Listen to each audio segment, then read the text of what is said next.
आप देख रहे हैं एक बहुत ही अच्छा चैनल जिस पे बहुत अच्छे अच्छे कॉन्सेप्ट्स बहुत अच्छे अच्छे तरीक़ों से सिखाए जाते हैं। तो अगर आप घर पे पढ़ना चाहते हैं या पढ़ाना चाहते हैं तो ये चैनल आप ही के लिए है और आप ही का है। तो आइए अब आज की कहानी चालू करते हैं। ठीक है, तो हम नंबर के बारे में पढ़ रहे थे, नंबर्स के बारे में। ठीक है, तो आज हम पढ़ने वाले हैं कि नंबर्स को हमने डेसिमल एक्सपेंशन के बेस पे कैसे कैटेगराइज किया है। ठीक है, अब आगे चालू करने से पहले हमें यह जानना ज़रूरी है कि डेसिमल एक्सपेंशन के बेस पे कैटेगराइज करने का मतलब क्या है। तो हमने ये देखा कि किसी भी नंबर में डेसिमल के बाद क्या लिखा हुआ है, डेसिमल के बाद क्या है या क्या लिखा हुआ है, उस पर डिपेंड करेगा कि वो किस कैटेगरी में जाएगा। ठीक है, अब एक बात आपको मैं बता देता हूं जो हम नॉर्मली पढ़ते हैं। ठीक है, नॉर्मल कैटेगरी ये है कि हमने नंबर को दो पार्ट में बांटा। ठीक है, नंबर को कितने पार्ट में बांटा? दो पार्ट। वो दो पार्ट क्या है? एक होता है रियल, ठीक है, और एक होता है हमारा इमेजनरी, रियल और इमेजनरी। ठीक है, उसके बाद रियल के भी कितने पार्ट होते हैं? दो। ठीक है, एक होता है रैशनल, ठीक है, और दूसरा होता है इर्रेशनल। ठीक है, एक रैशनल और एक इर्रेशनल। अब बात यह है कि हम जब डेसिमल एक्सपेंशन के बेस पे पढ़ लेंगे तो इसको इधर जोड़ के भी देखेंगे कि इसका कौन सा वाला इसकी किस कैटेगरी में आता है। ठीक है, तो इस बात को मैं आगे और अच्छे से आपको एक्सप्लेन करूंगा। फिलहाल अब आगे देखते हैं। ठीक है, तो अब आगे ये है कि देखिए हमने ये देखना है कि डेसिमल एक्सपेंशन के बेस पे नंबर को बांटना है कि डेसिमल के बाद उसमें क्या होगा। तो सबसे पहले तो हम यही जान लेते हैं कि क्या क्या कंडीशन हो सकती है। ठीक है, मतलब डेसिमल के बाद हो क्या क्या सकता है, फिर मैं आपको बताऊंगा कैटेगरीज क्या है। अभी आपको मैं कंडीशन बता रहा हूं कि क्या क्या हो सकती है, फिर उन कंडीशन के अकॉर्डिंग हम कैटेगरी सीखेंगे। ठीक है, तो आइए इधर देखते हैं कंडीशंस को। अब देखिए, अब यहाँ बात यह है कि कंडीशन क्या क्या है। ठीक है, यहाँ पे मैं लिख रहा हूँ कंडीशन कि डेसिमल की कंडीशन क्या क्या होगी, और इसमें कुछ इंपॉर्टेंट बात है समझने वाली। ठीक है, तो देखिए, तो एक कंडीशन तो ये है। ठीक है, पहली कंडीशन लिख देते हैं यहाँ पे ए। ठीक है, इसके अंदर क्या होगा कि डेसिमल है ही नहीं, डेसिमल है ही नहीं। ठीक है, डेसिमल है ही नहीं। ठीक है, ये चीज आपको समझ में आई होगी कि एक कंडीशन तो ये होगा कि डेसिमल है ही नहीं, या डेसिमल के बाद क्या लगा हुआ है? जीरो। जैसे अगर मैं कहूँ 4 या 4.0 या फिर 46.0 इस तरीके से। ठीक है, तो ये सभी क्या है कि डेसिमल है ही नहीं। ठीक है, ये चीज आपको समझ आई होगी। अब दूसरी कैटेगरी दिखाते हैं। ठीक है, अब दूसरी कंडीशन में क्या होगा? ठीक है, तो दूसरी कंडीशन में होगा कि डेसिमल तो है, डेसिमल है, ठीक है, डेसिमल है लेकिन, डेसिमल है लेकिन अब इसमें दो कंडीशन आएगी। ठीक है, क्या बोला मैंने कि डेसिमल या तो होगा ही नहीं, तो ये तो एक कंडीशन हुई।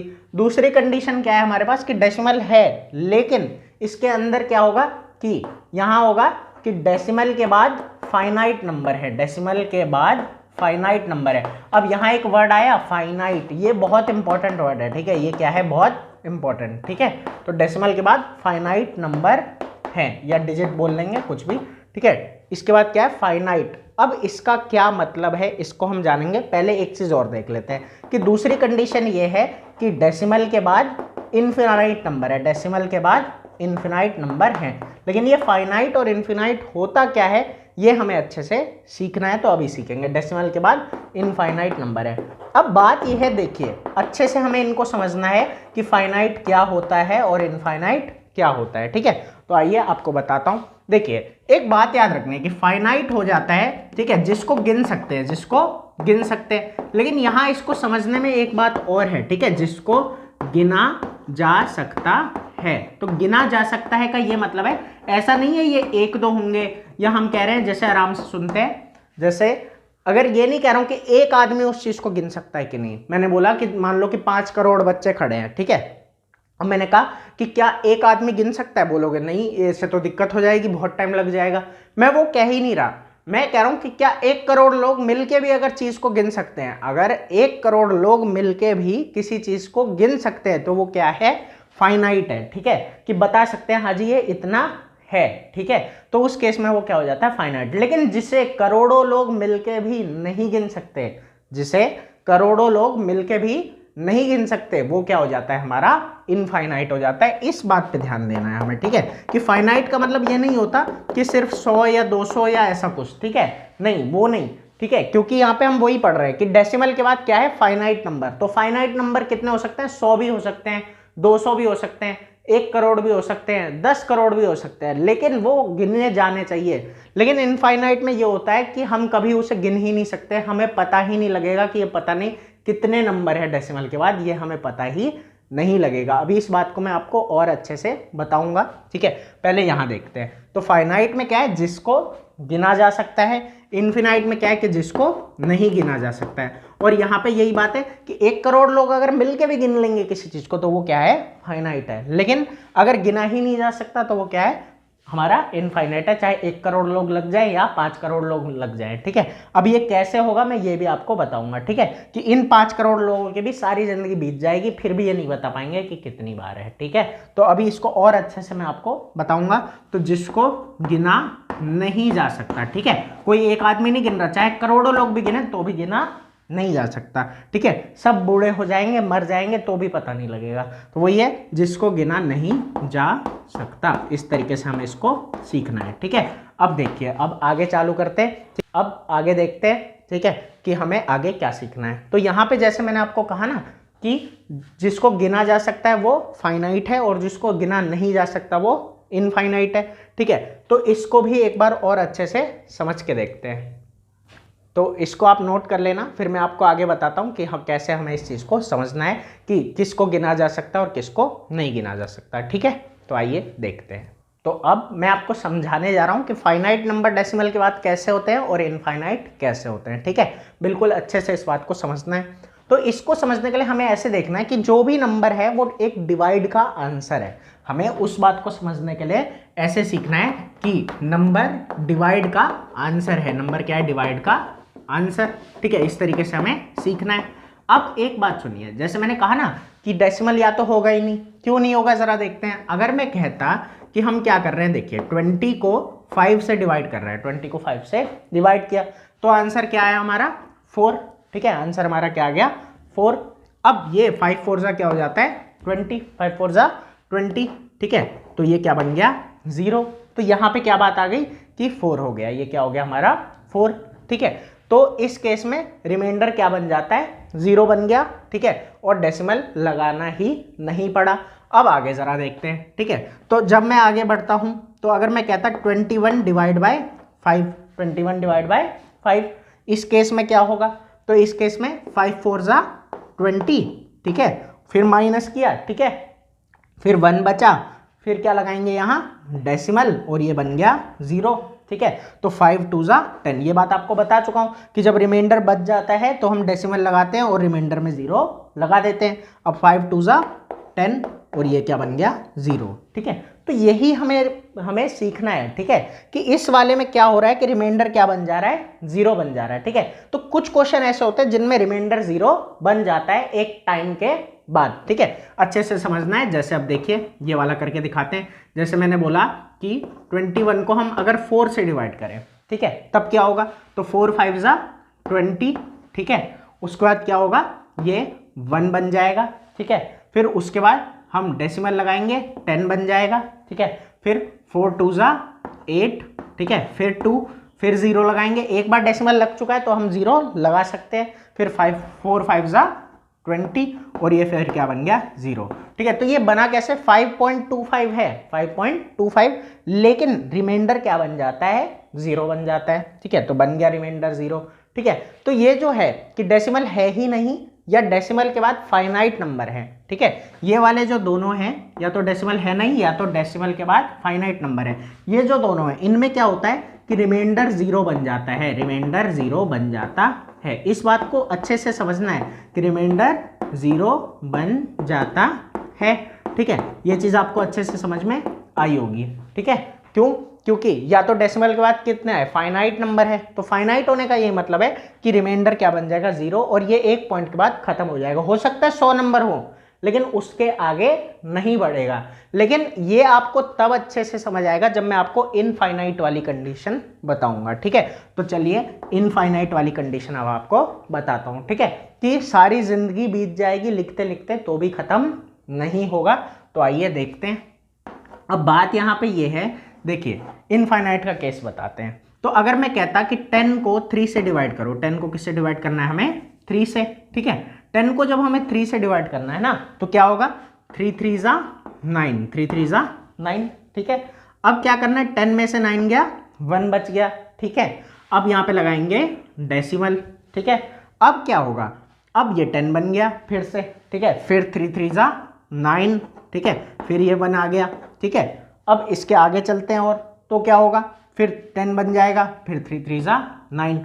अब ये प्रोसीजर ना हम लाखों करोड़ों कितनी भी बार कर लें, ठीक है, ये चलता ही जाएगा। मतलब इसमें हम ये नहीं बता सकते कि डेसिमल के बाद 3 कितनी बार आएगा, क्योंकि सारी जिंदगी हम यही लिखते रहेंगे, हम सारी जिंदगी ये लिखते रहेंगे, करते रह जाएंगे, 3 3 लगाते रह जाएंगे, लेकिन तब भी ये खत्म नहीं होगा, तब भी ये खत्म नहीं होगा। और इसी वजह से, ठीक है, इसको बोलते हैं कि डेसिमल के बाद क्या है, इनफाइनाइट नंबर है, कि हम गिन ही नहीं सकते, हम बता ही नहीं सकते। अगर ये लाख बार आता, करोड़ बार आता तो फाइनाइट होता, ठीक है, तो क्या होता, फाइनाइट, ठीक है। लेकिन ये अनगिनत बार आएगा, हम बता ही नहीं सकते कितनी बार है, ठीक है। जितना आगे बढ़ते जाएंगे बढ़ते ही चले जाएंगे, ठीक है। कोई नहीं बता सकता कि कितनी बार 3 आएगा, ठीक है। तो ये कहानी थी, ठीक है। तो ये चीज आपको मेरे हिसाब से अच्छे से समझ आई होगी कि डेसिमल या तो होगा नहीं, ठीक है, तो उस केस में तो क्या है कि रिमाइंडर क्या बन जाएगा, यहाँ पे 0 बन जाएगा, ठीक है। उसके बाद या तो डेसिमल के बाद फाइनाइट नंबर है, तो अगर फाइनाइट नंबर है, चाहे करोड़ों ही क्यों नहीं है, तो भी रिमाइंडर हमारा 0 बन जाता है। मतलब कहने का यही है कि एक टाइम के बाद वो नंबर खत्म, ठीक है। लेकिन अगर इनफाइनाइट नंबर है, अगर डेसिमल के बाद इनफाइनाइट नंबर है, तो उस केस में क्या होगा हमारा, उस केस में हमारा ये होगा कि वो चलता ही जाएगा और हमें नहीं पता लगेगा कि वो कितने नंबर हैं, और रिमाइंडर 0 नहीं बनेगा, रिमाइंडर कभी 0 नहीं बनेगा, ये बातें याद रखनी है, ठीक है। रिमाइंडर कभी 0 नहीं बनेगा।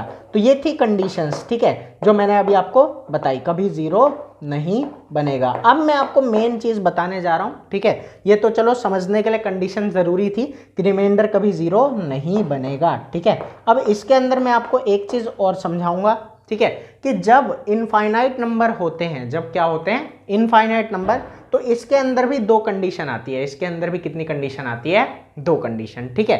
वो 2 कंडीशन मैं आपको आगे बताऊंगा अभी, ठीक है, और अच्छे से आपको एक्सप्लेन भी करूंगा।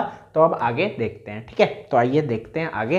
तो चलिए, मैंने आपको कंडीशंस अच्छे से समझाई अभी, ठीक है, कि किस किस तरीके से होती है, कि डेसिमल होगा ही नहीं, या अगर है तो डेसिमल के बाद फाइनाइट नंबर है, ठीक है। इन दोनों केसेस में रिमाइंडर क्या बन जाता है, 0। और एक केस आता है कि डेसिमल के बाद इनफाइनाइट नंबर है, तो उसमें ये होता है कि रिमाइंडर कभी 0 नहीं बनता। और ये समझने के लिए हमें इसको एक डिवाइड के आंसर की तरह देखना था। अब आगे की कहानी है कि मेन कैटेगरीज क्या क्या हैं जो हमें इसके अंदर पढ़ना है, ठीक है। तो आइए देखते हैं। तो वो 2 कैटेगरी है, हम बोलते हैं टर्मिनेटिंग, एक होता है टर्मिनेटिंग, ठीक है, डेसिमल एक्सपेंशन के बेस पे हम बोलते हैं टर्मिनेटिंग, और एक हमारा होता है नॉन टर्मिनेटिंग। एक हो गया टर्मिनेटिंग और एक है नॉन टर्मिनेटिंग। तो यहाँ पे अब समझने वाली बात है कि इनको टर्मिनेटिंग और नॉन टर्मिनेटिंग क्यों कहा गया, क्योंकि टर्मिनेटिंग का एक मतलब है कि एक टाइम के बाद खत्म हो जाता है, एक टाइम के बाद खत्म हो जाता है। उस नंबर में हम बता सकते हैं कि इसमें हम बता सकते हैं कि कितने डिजिट्स हैं, कितने डिजिट्स हैं, ठीक है, टोटल। लेकिन नॉन टर्मिनेटिंग होता है जो कभी खत्म नहीं होता, चलता ही जाता है, कोई नहीं बता सकता, ठीक है। तो एक बात आपने देखी होगी यहाँ से, तो अच्छे से देखते हैं। तो जहां जहां रिमाइंडर 0 बन जाता है, जहां जहां रिमाइंडर 0 बन जाता है ना, वो क्या हो जाते हैं, टर्मिनेटिंग हो जाते हैं, क्योंकि एक टाइम के बाद जाके वो क्या हो जाते हैं, खत्म। चाहे उन्हें डिवाइड की तरह देखें तो डिवाइड खत्म हो गया, रिमाइंडर 0 बन गया, ठीक है। और अगर नंबर की तरह देखें तो भी उनमें फाइनाइट डिजिट्स हैं। तो उस तरीके से हमें इसको जानना है कि टर्मिनेटिंग वो है जो खत्म हो गया, ठीक है। तो इसके अंदर ये जो दोनों हैं जिनमें रिमाइंडर 0 बन जाता है, ये दोनों आते हैं, ठीक है। जैसे इस तरीके से बोलेंगे कि एक तो वो वाले नंबर हो जाएंगे, ठीक है तो ये सब नंबर सी, तो वो नंबर जिनमें डेसिमल है ही नहीं, या तो वो नंबर आएंगे जिनमें डेसिमल है ही नहीं, ठीक है, डेसिमल है ही नहीं। और अगर है, ठीक है, और अगर है तो फाइनाइट है, और अगर है तो डेसिमल के बाद फाइनाइट नंबर होते हैं। तो ये चीज आपको अच्छे से समझ में आई होगी, ठीक है, कि डेसिमल के बाद फाइनाइट नंबर होते हैं, ठीक है। और इसमें एक चीज और है छोटी सी जो हम याद कर सकते हैं, ठीक है, वो ये है कि होते हैं, और एक चीज ये है कि रिमाइंडर 0 बन जाता है। जिन भी डिवाइड के आंसर्स में रिमाइंडर क्या बन जाता है, 0, वो भी बोल सकते हैं, ठीक है। तो रिमाइंडर 0 बन जाता है। तो ये चीज़ भी आपको समझ में आई होगी अच्छी तरीके से, ठीक है। तो यही था हमारा कि टर्मिनेटिंग होता है कि एक टाइम के बाद क्या हो गया, वो खत्म। जैसे मैंने कहा 4, ठीक है, 4.68, ठीक है, 42.678, कुछ भी हो सकता है, कोई दिक्कत ही नहीं है, ठीक है। कि डेसिमल के बाद भी फिक्स नंबर है, ठीक है, वो चलता नहीं जाएगा। अब इधर आ जाते हैं नॉन टर्मिनेटिंग पे, ठीक है। तो ये जो आखिरी वाला है ना कि डेसिमल के बाद इनफाइनाइट नंबर है, डेसिमल के बाद क्या है, इनफाइनाइट नंबर, तो ये आ जाता है नॉन टर्मिनेटिंग में, क्योंकि कभी खत्म नहीं होता, कभी खत्म नहीं होता। तो यहाँ पे यही हमें जानने वाली बात है कि डेसिमल के बाद इनफाइनाइट नंबर है। और फाइनाइट इनफाइनाइट मैंने आपको अच्छे से समझा दिया, ठीक है। कि क्या समझाया मैंने आपको, कि उसमें अनगिनत नंबर हैं, हम जिंदगी भर भी गिनते रहें तो नहीं गिन सकते, या 10 करोड़ लोग भी मिलकर गिनते रहे तो नहीं बता सकते कि कितनी बार 3 आएगा। अभी जो क्वेश्चन हमने सीखा था, तो वही हमें यहाँ पे सीखना है। कैसे कि डेसिमल के बाद, डेसिमल के बाद, ठीक है, डेसिमल के बाद इनफाइनाइट नंबर है, ठीक है। तो यहाँ एक कंडीशन और हो जाती है, ठीक है, इनफाइनाइट नंबर तो है, अब इसमें एक चीज है कि डेसिमल तो होगा ही होगा। अब यहाँ एक चीज और याद रखना है कि टर्मिनेटिंग में यह है कि डेसिमल हो भी सकता है और नहीं भी हो सकता है, ठीक है। और अगर है तो डेसिमल के बाद फाइनाइट नंबर है। अब यहाँ पे क्या है कि डेसिमल तो होगा ही होगा, डेसिमल होगा ही होगा। एक बात तो ये भी याद रखने वाली है कि डेसिमल होगा ही, ठीक है, और उसमें भी उसके बाद इनफाइनाइट नंबर होंगे। इस तरीके से हमें इसको याद रखना है। अब आगे चलते हैं, ठीक है। तो आगे की कहानी ऐसी है कि देखिए, अब इसमें हम वही बोलेंगे कि रिमाइंडर कभी 0 नहीं बनेगा, रिमाइंडर कभी 0 नहीं बनेगा, ठीक है, कभी 0 नहीं बनेगा। तो ये चीज़ आपको अच्छे से समझ में आ गई होगी, ठीक है, रिमाइंडर कभी 0 नहीं बनेगा, ठीक है। तो अब आगे देखते हैं। अब एक छोटी सी बात और है जो आपको जाननी है, ठीक है, कि हमने क्या पढ़ा, टर्मिनेटिंग पढ़ा, ठीक है, फिर क्या पढ़ा, नॉन टर्मिनेटिंग, ठीक है। इसके आगे की कहानी अब हमें अच्छे से जाननी है कि अब नॉन टर्मिनेटिंग के भी 2 पार्ट हैं, नॉन टर्मिनेटिंग के भी 2 पार्ट होते हैं, ठीक है। इनको ये बोलते हैं, एक होता है रिपीटिंग, एक क्या होता है, रिपीटिंग, ठीक है, और एक हमारा होता है नॉन रिपीटिंग, ठीक है, एक रिपीटिंग और एक नॉन रिपीटिंग। तो अभी मैं आपको इनके बारे में अच्छे से बताऊंगा कि रिपीटिंग क्या होता है और नॉन रिपीटिंग क्या होता है, ठीक है। तो आइए देखते हैं। तो अब आगे चालू करते हैं, ठीक है, अच्छे से समझेंगे। अब बात यह है कि मैंने बताया कि नंबर्स जो है डेसिमल एक्सपेंशन के बेस पे 2 पार्ट में बटे हुए हैं, एक टर्मिनेटिंग है और एक नॉन टर्मिनेटिंग है, ठीक है। टर्मिनेटिंग में डेसिमल या तो होता नहीं है, और अगर होता है तो डेसिमल के बाद फाइनाइट नंबर होते हैं। और नॉन टर्मिनेटिंग में, ठीक है, कि डेसिमल होगा ही होगा और डेसिमल के बाद इनफाइनाइट नंबर है, कि कोई नहीं बता सकता कि वो कितने हैं। लेकिन अब इसमें बात आ जाती है कि इसके भी 2 पार्ट हैं, ठीक है, एक है रिपीटिंग और एक है नॉन रिपीटिंग, ठीक है। तो इसका मतलब अच्छे से समझना है। अब बात क्या है, जैसे देखिए, हम जब इसको डिवाइड करते हैं, ठीक है, किसको, 10 डिवाइडेड बाय 3, ठीक है, तो इस केस में क्या होगा कि हम क्या करेंगे, 3 3 जा 9, ठीक है, फिर इधर बचेगा 1, ठीक है, फिर डेसिमल लगाया 10 बना दिया, फिर 3 3 जा 9, फिर 1 आ गया, ठीक है, फिर ये 10, फिर ये 3 3 जा 9।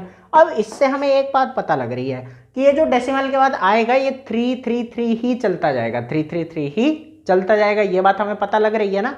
तो जब हमें इसका आंसर लिखना होता है ना, तो हम क्या करते हैं, हमें पता है 3 ही चलता जाएगा, तो हम इसमें क्या करते हैं, एक बार लगा देते हैं इस तरीके से यहाँ पे, ठीक है, कि इसका मतलब हो जाता है कि ये कितनी बार है, अनगिनत बार है, कोई नहीं बता सकता 3 कितनी बार है, बस हमने इस पे बार लगा दिया कि चलो ये अनगिनत बार हो गया, ठीक है। तो ये चीज समझ आई होगी। तो उसी को कहते हैं रिपीटिंग, कि जब डेसिमल के बाद रिपीट होने लग जाता है, कुछ जरूरी नहीं है तुरंत बाद ही रिपीट हो। तो बताता हूं क्या कहना चाह रहा हूं। कहना ये चाह रहा हूं, जैसे मैंने कहा 3.3 बार, ठीक है, 3.3 बार, ठीक है। इसके आगे चलते हैं थोड़ा सा। अब इसके आगे की कहानी ये है, जैसे मैं बोलता कि 3.34 बार, ठीक है, 3.34 बार, तो इसका ये मतलब है कि ये क्या होगा, 3.3 फिर 4 4 4 4 ऐसे चलता जाएगा, ठीक है। तो ये चीज आपको समझ में आई होगी। अब बात ये है, जैसे अब यहाँ पे मैं कहता 3.67 पे बार है, ठीक है, तो 6 और 7 दोनों पे बार है, तो इसका क्या मतलब है, 3.67 67 67 ऐसे चलता जाएगा, ठीक है। अब जैसे मैं कहता 3.345, ठीक है, इस पे बार है, तो इसका होता 3.3, फिर उसके बाद 4.5 4.5 4.5, ठीक है। तो बात यही है कि रिपीटिंग में ये होता है कि एक पॉइंट के बाद वही चीज़ रिपीट होने लग जाती है। ज़रूरी नहीं है कि डेसिमल के तुरंत बाद, लेकिन कुछ देर बाद या बाद में वो वैल्यू क्या होने लग हो जाती है, रिपीट। तो बात यहाँ पे ना यही है, ठीक है, कि इसीलिए कहते हैं कि नंबर तो अनगिनत है लेकिन वो क्या होने लग जाते हैं, रिपीट। चाहे अब 1 डिजिट रिपीट हो, 2 डिजिट रिपीट हो, चाहे 6 डिजिट रिपीट हो, कोई दिक्कत नहीं है, ठीक है। तो ये चीज़ हम आगे भी और डिटेल में पढ़ेंगे जब 9th 10th की पढ़ाई करेंगे तब भी, ठीक है। तो अब इधर आ जाते हैं, अब नॉन रिपीटिंग क्या होता है। तो बात यह है कि जैसे देखिए, अब मैं यहाँ कहता 0.10, फिर आया 100, फिर आया 1000, फिर आया 10000, तो एक एक जीरो बढ़ता जा रहा है, ये रिपीट तो हो ही नहीं रहा, ठीक है, ये रिपीट तो हो ही नहीं रहा। अब इस केस में क्या होगा, ठीक है, तो ये क्या है हमारा कि खत्म भी नहीं हो रहा, ठीक है, और साथ में रिपीट भी नहीं हो रहा। तो इसमें क्या करते हैं हम, 3 डॉट ऐसे लगा देते हैं, ठीक है।